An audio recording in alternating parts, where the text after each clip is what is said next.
Kohanim Appleton is going to teach today, and I don't know what he got in his pocket, but I'm sure he got something in his pocket. So we're going to let him come at this time and bring to us the teaching that he has for today out of this wonderful prophet, Yahashua. Yochanan. Thank you. Okay, I'll say something. Shabbat Shalom to our head teacher, Shabbat Shalom. Thank you, thank you, thank you. It's once again that we come before you today with teaching from the book of Yahashua. I thank the Most High for his ability to give me the strength and the endurance to be able to study and to be able to present to you the things out of the scriptures, the true scriptures. I'm able to experience the things that the Most High has put in place since the inception of time. I'm able to experience light. I'm able to experience darkness. The Hashemayim, the sky. On the fourth day, the sun, the moon, and the stars. The land, the plants, the animals. These are the things that the Most High has made in his word. Does it not say that? It's a good day because I'm able to experience them. And most of all, I'm able to experience the Most High as one of his greatest creations, which is what? You. Today. So, with that being said, without further ado, I give all praise to the Most High Yahweh. I would be remiss not to acknowledge not only the individuals that are watching by way of the stream. I say Shabbat Shalom today to you. I'm going to drop this word, hopefully that you get something out of this today. No, you will get something out of this today because you're here experiencing the Shabbat. And I also say Shabbat Shalom to our enemies that want to see us fail, to want to see us crumble and crack at the core.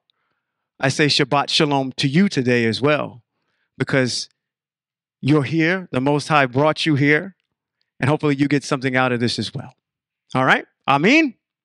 Amen. Okay, let's get into this. Without further ado, let's get right into the Hebrew study today. It is in Yahashua, chapters number 20 and 21. Now,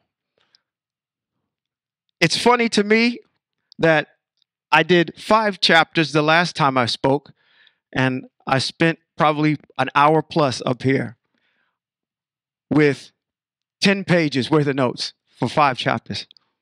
I'm doing 2 chapters a day and I almost have the same amount of notes. So the Most High continues to open up these texts no matter how long they actually are. Let's do a recap real quick so you know where we actually are in the teaching. We've transversed through the book of Yahashua. The last time I spoke, can anybody remember what we covered offhand in the book of Yahashua? Yes, ma'am. Yes, the land. We talked about the land. And in specificity in the land, we talked about how the land was divided up amongst the 11 tribes of Yisra'el, right? We talked about that and kind of around about somewhat of a quasi-detail. Does anyone know, by way of these 2 chapters, who out of the 11 tribes we didn't talk about last week? Last time I talked, 2 weeks ago. Levi. That's very good. Levi is the one that hasn't been discussed yet. And so we're going to tackle Levi today. Now, within the confines of the text, we do have some mitzvot, Torah mitzvots that we're going to cover. In this particular 2 chapters, we're going to talk about and recap in chapter number 20. And I'm going over my overview right now, so I'm going to segue right into that. We're going to talk about the purpose for the City of Refuge. And then we're also going to talk about the cities of refuge locations. Okay? So that is what we're going to talk about in chapter number 20. The purpose for the City of Refuge and the City of Refuge locations. Because what? Last week I didn't see that dear sister, your relative here today, but she asked me a question. She says, well, what about Levi? What about Levi? What was the purpose of the children of Israel and their mandate to support the children of Levi when they got into the land. And that was all ordained in text. And they're the only ones that didn't get actual land. They got cities. Okay? And we're going to go over that. Okay? Chapter number 21 goes over the quantity of cities given to Kahat, Gershon, and Merari. These are the three tribes that the Levites are broken into. They're broken into three individual clans, if you will. And these are those particular clans. And these clans have a specific job to do for the Most High. In the tent of meeting, in the tabernacle, they have been given tasks to cover. Okay? So, again, we've got the tribe of Levi, and then we've got the three individual clans that are in the tribe of Levi. Those individual clans, I'm giving you a real brief overview. Those individual clans, each clan, Kahat, Gershon, and Merari, are given cities from specific tribes in the children of Israel. And those are spelled out on what tribes gave up cities to each one of these clans. Each one of these clans has in it, I'm already teaching the parish. I was going to say parashah. I'm going to tell you, some things are hard to get rid of. When I get into the Hebrew study today, a parashah is just a portion. That's what the Hebrew word is for it. All right, that's my next one. I'm going to get into that. So, chapter number 20, and you can follow along if it is up there. Chapter number 20 in Yehoshua starts out in this particular fashion. It says, Yahweh said to Yehoshua, tell the people of Israel to select cities of refuge about which I spoke through our prophet, our master teacher, Moshe. Now, there is a reference here. When you're doing this study, there is specifics when it says select cities of refuge for whom? Israel. Out of Israel, we're going to select cities of refuge that the children of Levi are going to occupy. That is a reference to Bamidbar, chapter 35, verses 1 through 16. Can anybody tell me about the cities of refuge? Cities of refuge. All right.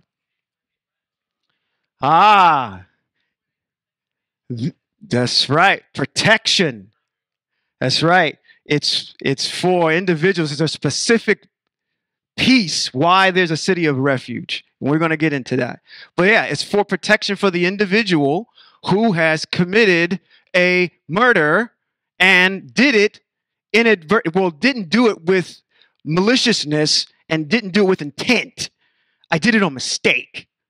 Okay? I didn't murder somebody out of spite or hate. It was something that it just happened, and I didn't do it on purpose. Okay? All right. So let's review that real quick so we have a full understanding about what the city of refuge is. I'm going to go to Bamidbar, which is the book of Numbers, chapter 35, verses 1 through 16. And it reads, we're going to read together today, okay? In the plains of Moab by the Jordan, across from Jericho, Yahweh said to Moshe, in one of our podcasts that's coming out actually this week, you will hear your head teacher here say that he always notices that in text, it says Yahweh said to Moshe, or Yahweh said to Yehoshua, or Yahweh said. And then he has what he says, and then he signs it at the bottom. So when you get across the street, you don't ever hear any of that. You never hear Yahweh said to Peter, do X. Yahweh said to Luke, do X. Nope, you never hear that anywhere. Yahweh said to Paul, tell the Corinthians to. That's not there. But you have it plastered all over the place in our text. Verse 2, in order for the people of Israel to give the Livi'im cities to live in, from the heritage they will possess, and you are also to give the Levi'im some of open land surrounding the cities. They are to have cities to live in while their open land will be for livestock, for growing crops, and for all the animals. The open land around the cities you will give the Levi'im Levi'im to commence at a line drawn around the city wall 1,500 feet outside of it, and it is to extend outward from there. Measure 3,000 feet outward from the city wall to the east, south, west, and north, with the city in the center. The space between the 1,500-foot mark and the 1,500-foot line and the 3,000-foot line will be their open land for their cities. Verse 6, the cities you will give the Levi'im are the 6 cities of refuge, to which you will permit the person who kills someone to flee to, plus an additional 42 cities. Verse 7, thus you will give the Levi'im 48 cities with their surrounding open land. So what do we have? We have 48 cities that are given to the Levi'im, the children of Levi. Out of those 48 cities, how many of them are cities of refuge? 6. 6 of them are cities of refuge. And the Most High gives us the boundaries upon those cities that they're living in where their livestock are to rest. Okay? So the Most High is being very detailed about this particular city that he wants. This is a mitzvot, ladies and gentlemen, that will get carried out where? It is a mitzvot that has to be carried out in the land. We can't honor it here because we're not in the land, okay? But is it or is it not a mitzvot? It is a mitzvot. All right. So that's what we're here to do. We're here to learn mitzvot. Verse 8, as to the cities, you will give from those the people of Israel possess. From the many, you will take many. From the few, you will take few. Each tribe will contribute from its cities to the Levi'im in accordance with the size of its inheritance. There you have the purpose for the book of Bad Midbar at the beginning, where we enumerate how many people are in each individual tribe. We talked about the census last time I got up and spoke. This is the reason right here. When you get into the land, just because your lot gets picked, you don't get the choice of the biggest. If you do get the choice of that land, but you have to sparse that out, okay? You just can't have. It's based on the size of your clan, how much land you get. If I can sum it up and be very layman. Does that make sense? That's why the census is given. We know how much land to give this clan because we know how big they are. All right? So the boundaries are based on the census. Verse 9, Yahweh said to Moshe, tell the people of Israel, when you cross the Jordan into the land of Canaan, you are to designate for yourselves cities that will be cities of refuge for you, to which anyone kills. Now, this is the reason why the city of refuge is in place. Okay? Check this out. We went over this before. All right? 12. These cities are to be a refuge for you from the dead person's next of kin, who might otherwise avenge his kinsman's death by slaying the killer prior to his standing trial before the community. He explains to you right there why we have the city of refuge. If somebody came into your family right now, dear sister, and executed somebody near and dear to you, you'd want to go put not only your big toe, your ankle, all the way up to your knee, right down their throat. In Hebrew Israel, that is what we call the next of kin avenger. If you murdered somebody, guess who gets to kill you? It's a life for a life. You commit murder, the next of kin avenger has the ability to come and kill you. If, in fact, in context, what we're talking about here is that if you kill someone inadvertently and you didn't mean to do it, the next of kin avenger is still in play.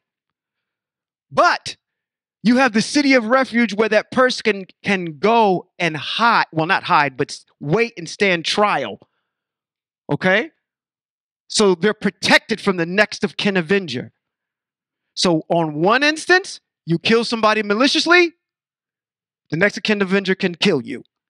You kill somebody inadvertently, not on purpose, you run to the city of refuge. That's where you go to stand trial. That's what they're for. All right. I'm going to jump back to Yahshua chapter 20, verse 3. And it explains if someone kills someone on mistake, unknowingly, they are to go to the city of refuge. This is a reference to, in more specificity and detail, Bad Midbar chapter 35 as it goes on, verses 16 through 34, which talks about the next of kin avenger. And I was probably going to read this, but I just explained that whole entire passage to you.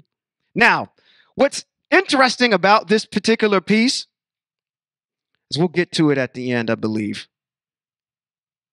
Actually, we'll get to it at the end of this particular chapter. Yes. Okay. Again, chapter 35 of Bad Midbar, verses 16 through 34, talk about the next of kin avenger. I'm not going to go through it, but hopefully you understand. If you murder somebody inadvertently and you are in the city of refuge and you decide to leave, guess what? It's on and cracking. It is on and cracking. You leave that city of refuge and I find you outside of that city of refuge, I am within my rights to kill you. It is safety. What was that? Yeah. You are putting your life at stake by leaving the city of refuge. Okay? So that's what that whole entire piece I want to add to that I didn't say before that's going to get covered in Bad Midbar 35, 16 through 34. Going back to Yahshua, verse 4, these are the things that the person is supposed to do. So let's get into the protocol. I inadvertently kill somebody. I'm going to go to the city of refuge, and this is what happens. Verse 4 enumerates it. It says, you to stand at the entrance of the city gate and state his cause to the city leaders. What happened? Okay, you're supposed to state that to the city leaders. Then they will bring him into the city with them and give him a place so that he may live among them. If the next of kin avenger pursues him, they are not to hand over the killer to him because he struck his fellow community member unknowingly and not hated him previously. Okay? So that's the prohibition. If I go into the city of refuge, they are not to hand me over to the next of kin avenger. And not for a ransom either, because that's in text too, as we get a little further on. Verse 6, this is the interesting part that maybe might have not made sense, but let me try to explain this. It says, your stay in the city of refuge. Have you ever wondered that? I say, okay, well, I murdered somebody inadvertently. I stood trial. I was found guilty of it. Now I have to stay in the city of refuge. How long do I stay in the city of refuge? Till the Kohanim Hagadol dies. Who is in office? Thank you. If I take up the mantle at age 50 and I'm the Kohanim Hagadol, you can pretty much say I maybe have another 40 some odd years in me. That's how long you're going to stay there. You can't come out until then. If the Kohanim Hagadol is 80, he's an octogenarian. Okay? You don't know? Octogenarian. That's what you call somebody who's in their 80s, an octogenarian. There's a whole entire set of words that goes along with that. Don't do that to me. Well, if you don't do it, don't say them kind of words. And they go early. You may only be in the city of refuge for 15, 20 years. But it depends on how long the Kohanim Hagadol is. Why do you think that is? Why do you think that is? I can give you speculation because Text doesn't explain it. So that's why I have to, again, preface this and say I'm going outside of text and standing on my own with this one. I have my own speculation as to why that is in place. Because of the example that I gave you. Because you're looking to kill me. You're looking to kill me. All right? You got to be in there so long in order for at least, possibly a generation to go by. You may die off. Your fire for killing me dies with you, the next of kin avenger. Okay? Speculatory. So we were in court. The defendant's lawyers might say, Your Honor, objection, speculation. And they'd be within their rights because text doesn't talk about it. But I think it has something to do with the fact of order to protect you from the next of kin defender. Because somebody has to die off. Okay? All right? Now, again, eyebrows are raised. I just preface what I just said. It's speculation. It's just speculation. Okay? Now, verse 7. City of Refuge locations, all the way down actually to the end of the chapter. The City of Refuge locations are spelled out here. In verse 7 actually through verse 9. They consist of Kadesh, Shechem, Ki'aryat Arba, Betzer, Ramat, and Golan. Those are all of the cities of refuge. Okay? It ends the chapter here with verse 9 by saying these are the cities that were selected. And matter of fact, in verses 7 through 9, it spells out which particular tribes gave up those particular cities of refuge. All right? You've got Naphtali, Ephraim, Yehuda, Reuven, Gad, and Manasseh. They all give up cities of refuge. One of their cities to the Levi'im for a city of refuge. I know y'all sitting there saying, boy, if you say refuge one more time, I'm so sick and tired of hearing that word refuge, refuge, refuge, refuge. Y'all gonna go back and count how many times I actually said that. It says, these are the cities that were selected for all the people of Israel and for the foreigner living among them, so that anyone who kills a person by mistake could flee there and not die at the hand of the next of kin avenger prior to standing trial before the community. Now, in my efforts to kind of pull in some things to relate, to be analogous to this text, because a lot of this may be very dry, it doesn't affect us now. We're not in the land. We're talking about the next of kin avenger. We can't do that here in westernized culture. We have rules and laws that says you can't go out and be a vigilante and kill somebody to take revenge. We don't have that here. So again, what can we kind of pull out of this?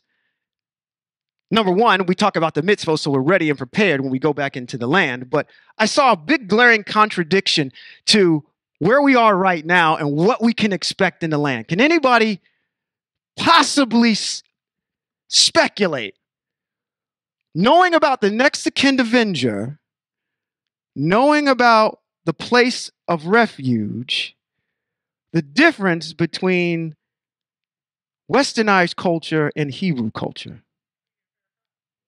Fair trial, you're on it. You're getting close. You heat what you just did. You turn the oven on and it's on simmer. You got the gas light lit. Anybody else? What? Thank you. That's it right there. Incarceration, prison. There's no such thing as prison in the land. Do you ever hear anywhere in text where the Most High talks about prison and prison terms and how long you have to serve? I'm going to tell you what, there is an atonement that needs to be made for stuff that happens. Okay? You don't have that. Get that out of your mind, Hebrews. You don't have a prison system when you go back into the land. Let's talk about the prison system in the United States, which I like to call the industrial prison complex. All right? Let's talk about it. Okay? This is a capitalistic society. Everything in this country is made to make money. Period. All right? Let's talk about it for a second. Per capita in the world, the United States per capita has the most inmates in prison right now. For every 100,000 people in the United States, there are 655 inmates in prison. That is the highest in the world. The United States makes up 4% of the people in the world. 4%. Canada, Mexico, Australia, South America, Europe, Asia, all these places. United States makes up 4% of the people in the world, but yet we make up 22% of the individuals that are incarcerated in the world. Okay? The United States is the worst when it comes to prison reform. The absolute worst when it comes to prison reform. There are 2 million inmates in jail right now, 2 million plus. There are 10 million people that are either in prison, on parole, or going through trial in the United States as we speak. And it gets even worse when you talk about the industrial complex, the monetizing of it. Okay? One of the things that happened in California back in the 80s, everybody remembers this influx of, who remembers the Reagan years? Who's old enough in here to remember the Reagan years? Reaganomics. Okay? During the Reagan years, there was this Say No to Drugs campaign. We had Run DMC and everybody, this is your brain on drugs. And they put the egg in the cast iron skillet and they show it getting fried. Unbeknownst to you, your very CIA was taking drugs and bringing them in to low-income communities and then sending police into those low-income communities to police it, to incarcerate the individuals that were there, you Hebrews. And while they were doing that, they said, you know what? We've got these influx of individuals that are here and we don't have a place to put them. So they went to whom? Privatized companies. And they said, okay, for a fee that's very low, we'll build you a prison to house all these people. And we will take a government contract with you that says that we will keep your prison filled up to 90% or even contracts that say 100% capacity. So tell me how in the world we can ever be at a crime rate of an all-time low when there's a system in place that says that I'm going to fill them. When your government says that I've got a contract with a company that says I'm going to make sure that that prison is filled. And if I can't fill it, I'll pay you for the inmates that are not there. Who pays for that? You, as a taxpayer. You pay for that. Okay? These people that are working here are making next to nothing. They're making slave wages. They make anywhere from 10 to 12 cents an hour doing work that if a person that wasn't incarcerated would be getting minimum wage for. Now, no one is going to disrupt the system. Why? Why? Because you all benefit from it. How do you benefit from it? Because these same companies use these inmates that make 10 cents and 12 cents an hour to do all the food processing for companies like McDonald's and Wendy's. And they work for Verizon. They work for Sprint, Nintendo, Avis. Go look it up. If you don't think that I'm telling you the truth, go just Google right now in your phone, online, and say McDonald's hires inmates. They do all the food processing. That's why you can look at a billboard when you go down the street and it says a Big Mac is $2. How do I make a Big Mac for $2 and I got to pay somebody minimum wage? That's way over that amount.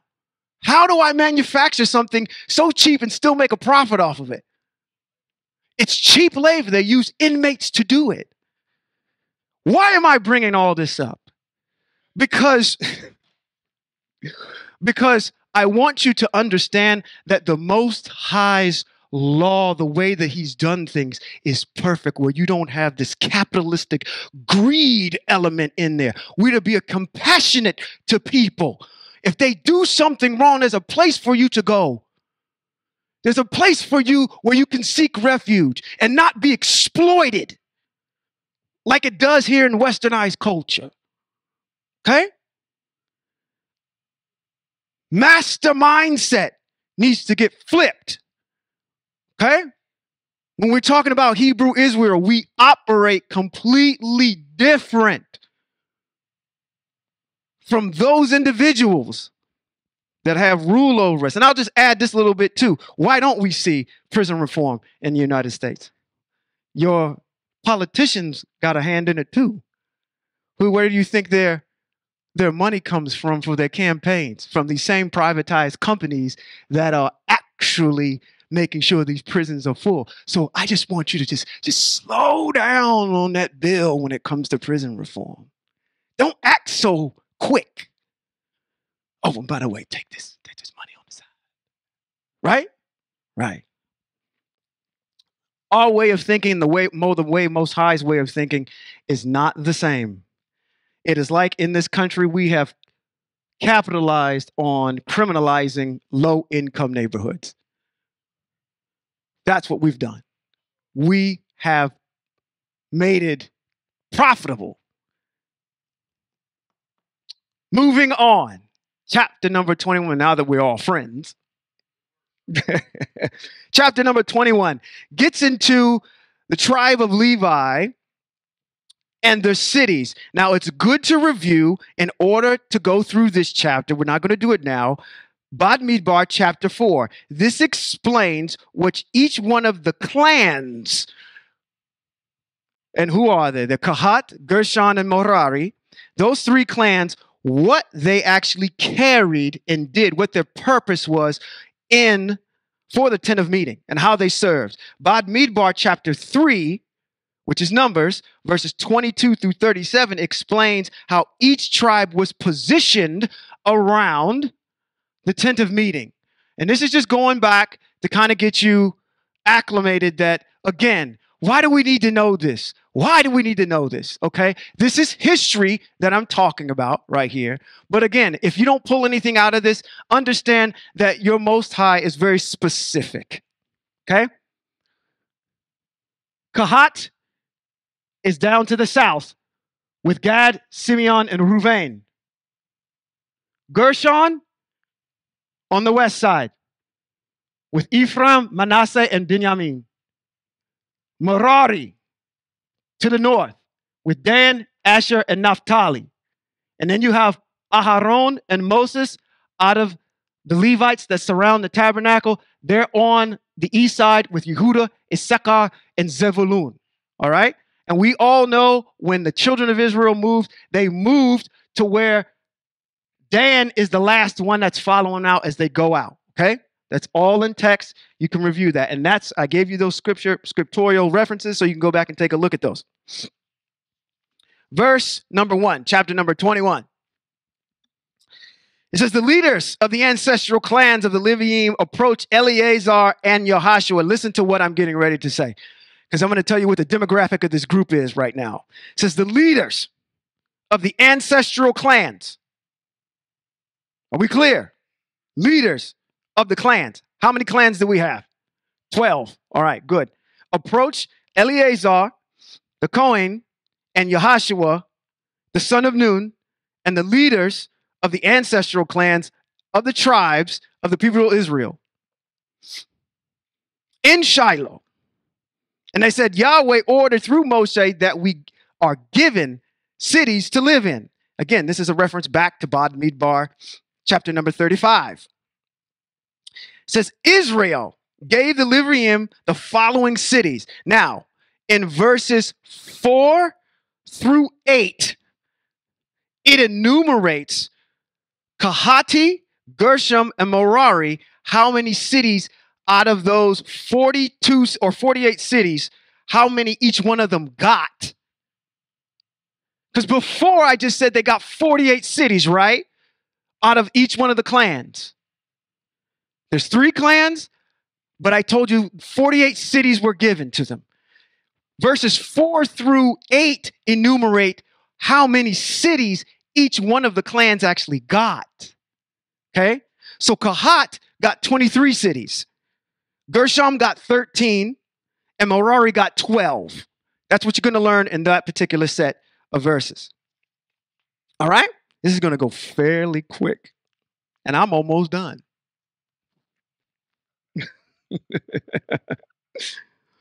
Oh boy, oh boy, oh boy.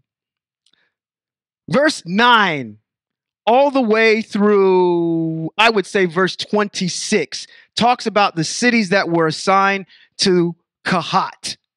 Okay? And one of those cities, if you get down into verse 17, is a city that's given by the tribe of Benjamin, which is the city of Givon. And it's open land. Now, everybody knows who the Givonites are. I would have to say, I'm going to take a sidebar real quick. And again, this is me talking. This is not in text. What comes to mind when you think about your master teacher, your master prophet, Moshe? What was his one big mistake that he made? He got upset at the children of Israel, and he hit that rock out of frustration, and he didn't get a chance to matriculate into the land. Right? One of his big mistakes that he made. Let his emotions get to him. Okay?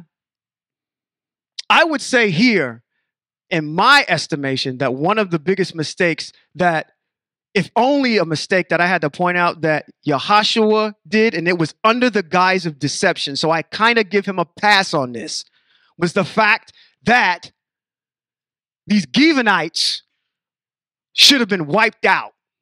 And because of the deception of the Givonites, because they were trying to save their own hide, they deceived Yahushua. But the moment, and then you gotta get into this catch-22 where he makes an oath with them. Otherwise, he probably would have taken them out immediately. So, yes and no. If there's something I had to point to, yeah. But what this does, because the Givonites are allowed to stay, is it allows the children of Israel to allow these other nations to stay with them. Okay? Because there's a precedent that has been set. Because what you're going to see here as you go through, and this is really wrapping this up. Verses 21, 9 through 26 tells you all the cities that were assigned to the tribes of Kahat, those 23, and the names of those cities, and which tribes gave those cities.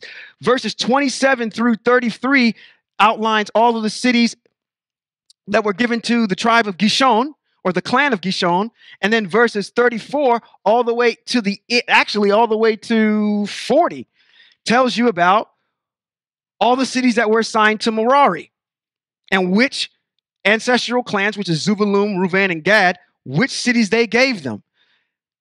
And at the very end of this chapter, which wraps this up, ladies and gentlemen, Yahweh says, so matter of fact, let's just read it. Let's go to 41. Let's go to 41. Because you're going to see something here that the children of Israel should have done, and they didn't do. And because they allowed this to happen, it weakened them. But I believe, this is me talking, you have the precedent of the Givonites coming in here. That's why they kind of left these folks in here. It says, so Yahweh gave Israel all the land which he swore to give to their ancestors. And they took possession of it and lived in it. Although the children of Israel did not drive out all of the inhabitants as instructed in Bad Midbar, chapter 33, 50 through 53. That's me adding that in there. Because it says, then Yahweh gave them rest all around, according to everything he had sworn to their ancestors. Not a man from all their enemies stood against them. Yahweh handed all of their enemies over to them. Not one good thing that Yahweh had spoken to the household of Israel failed to happen, and it all took place. Now I want to go to Bad Midbar so you can see the mitzvot here again. Bad Midbar 33. Woo! Did I skip over my Bad Midbar 33? There it is. Bad Midbar 33. And I have 50 up there twice, but it's 52, 53. It says, Yahweh spoke to Moshe in the plains of Moab. They have to get rid of the inhabitants that are in that area, and they didn't do it. When we get into our next series, we're going to see a lot of this. Okay?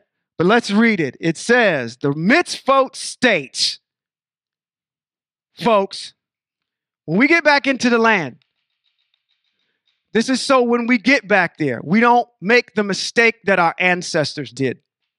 And this is for our descendants. This may not actually even be for this dispensation sometimes. So I'm always thinking into my descendants that may hear this. When you get back into the land, don't do what the children of Israel did and allow the inhabitants to stay there. You're supposed to eradicate them. It says, Yahweh spoke to Moshe in the plains of Moab, by the Jordan across from Jericho. He said to tell the people of Israel, when you cross the Jordan into the land of Canaan, you are to let everybody stay. Expel all the people living in the land in front of you. Let them keep their Xbox 360s and Xbox X's and they big flat screen TVs. Oh, no, it doesn't say that. If they have a Louis Vuitton bag, make sure that and they want to give it to you in exchange for their life. Don't let them. It says, destroy all of their stone figures, destroy all of their metal statues, and demolish all of their high places. Drive out the inhabitants of the land and live in it. For I have given the land to you to possess. I'm going to pontificate for a little bit. Exposition. I couldn't imagine. Now, I want to paint you a picture. Okay, let's take, what's a nice city in Sacramento? Somebody tell me what's a nice city.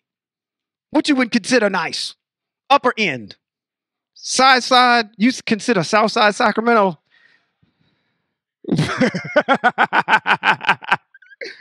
Woo! You say, like, we want to use Cameron Park. Okay, imagine this.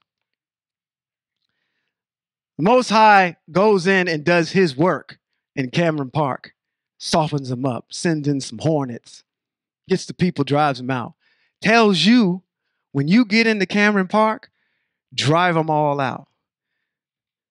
Now, imagine you're the children of Israel and you get to Cameron Park and we sit around and we say, this section of Cameron Park is assigned to this tribe, and this section of Cameron Park is assigned to this tribe. And you're just standing there and you know what part of Cameron Park you got, and you can look and say, you have your choice of any house that you want. You just get to walk into it and it's yours. You don't have to do any work for it. Okay? Can you imagine that with the children of Israel? Getting into the land and your house is already built. The infrastructure is already there. All you got to do is go into the land and possess it. That's what's happening with these individuals. Okay? But as a prerequisite, if there's a dog, cat, goat, sheep, goldfish, anteater, giraffe, anybody that's there, that's left, get rid of them. Gotta go. Because if you do, you'll start taking on their ways. And I don't need that in the community. All right? None of that. I am very elated. I've completed these 2 chapters. I'm very elated because the next time I get up and speak, we're going to conclude Yahashua.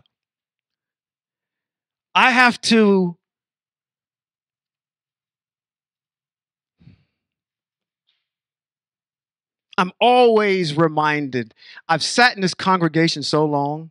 I've watched our head teacher here get emotional when he gets to the end of Deuteronomy. You know what happens at the end of Deuteronomy, at the end of Devarim?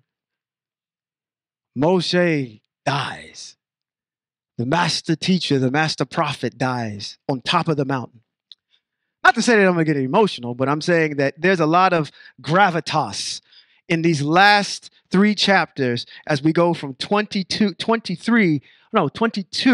all the way to 24, because in those chapters, Jehoshua has to go. There's another person that has to go. The head priest Eleazar goes in that particular chapter as well. There's a lot of what I believe Jehoshua, if he was able to stand before you right now, would minister to everybody here today in those last couple of chapters. I'm excited, not only for that, but it's a milestone for me. My teacher says that it's a poor dog that don't what? Wag his own tail. I'm going to wag my tail. I'm going to stick a flag on the back of my tail. I'm going to put a laser beam on the back of my tail, and I'm going to wag my own tail right now. As of the next time I do this next teaching, I will have completed my first series, first book.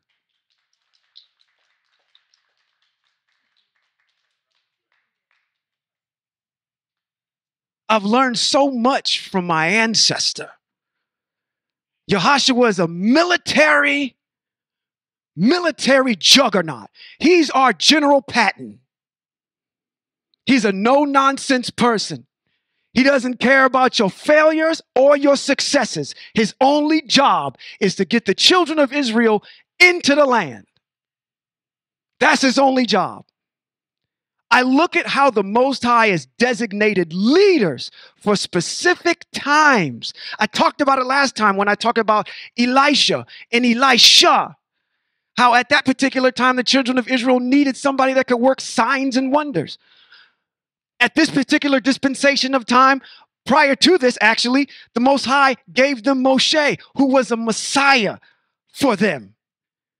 Gave them the mitzvot, gave them everything that they needed to have a lifestyle and governance. And then you have this dispensation of time where the Most High said the children of Israel need a military leader like Jehoshua to get them into the land. Somebody who's unwavering. Somebody who can, if I give the order for you to go into that city over there and wipe out everybody that's there, woman, child, infant, dog, cat, you will do it with no hesitation at all. Do you know what kind of resolve it takes to do that? It seems in our day and age that that's rough to wrap your mind around that. But that's what the children of Israel needed at that particular time. So what are the children of Israel going to get once Jehoshua leaves? We are going to get judges. It is what our head teacher says. It's the book of Shoftim, the book of the roller coaster book, where we have patriarchs like Gideon. We have patriarchs like Samson. We have patriarchs like Deborah. You know about Deborah? Deborah was a judge. Deborah was one of those individuals that got up in front of everybody and said, children of Israel, we are going to study these mitzvot, and we're going to study them to the point where you turn back to the Most High and get back in right standing. So when your pastor at the 7 o'clock, 11 o'clock, and 12 o'clock, I don't care how many o'clocks you got over there at the 7 o'clock broadcast service, want to get up there and tell you that a woman can't do it, you need to take his butt back over into text and say, well, who was she? She led the children of Israel for X amount of years in right standing, doing something that you can't even do, which is teach the mitzvot to your own people. And she can't do it because she's a woman? Stop. But you know what? I got to get back into myself. I got to get back into Hebrew. You know why? I got to get back into Hebrew because I don't care what you Christians do because that is your doctrine. You can say whatever you want to say. You can say that Mickey Mouse came down and did whatever. You can say that Iron Man is going to show up next week and deliver y'all. I don't care. You can do whatever you want to do. Okay? Because it's the truth. You're making up stuff. Let me tell you something. In order to establish, see, now I'm getting into the fact I got comfortable up here. Now I can go ahead and start preaching, which I'm not going to do.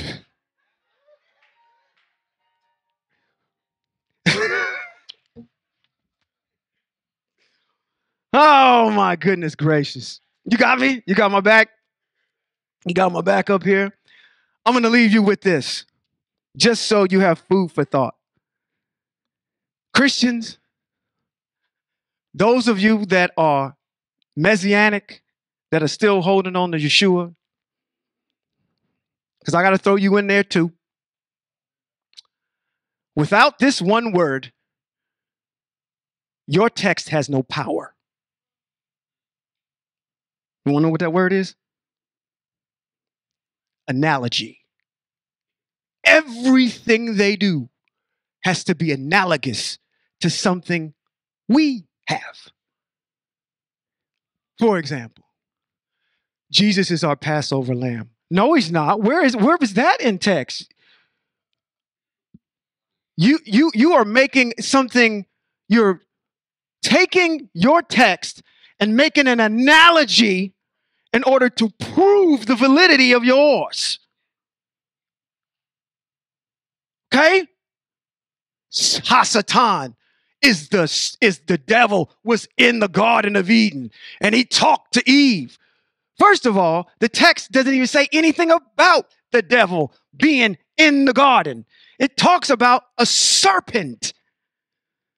Quit trying to say that Jesus was in the garden and it's like and kind. Remember, I said that word what?